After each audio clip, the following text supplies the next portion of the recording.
bagaimana tanggapan hukum apabila daging dikelola di perbankan? Gimana? Dikelola di perbankan, di bank. Gaji. Zakat.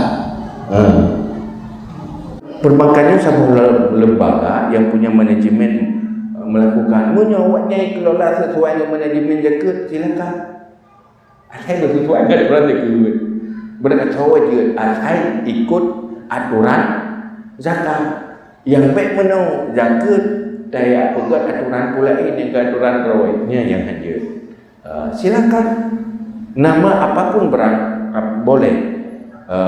Siapapun lakukan boleh asal sesuai dengan aturan dan mampu menjalankan aturan zakat itu sendiri.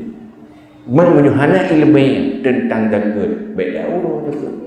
Dia puas dah aturan zakat kata urus dia nya anju nya lagi dah sembahyang dah doa ilmu dan bayar. Nampak.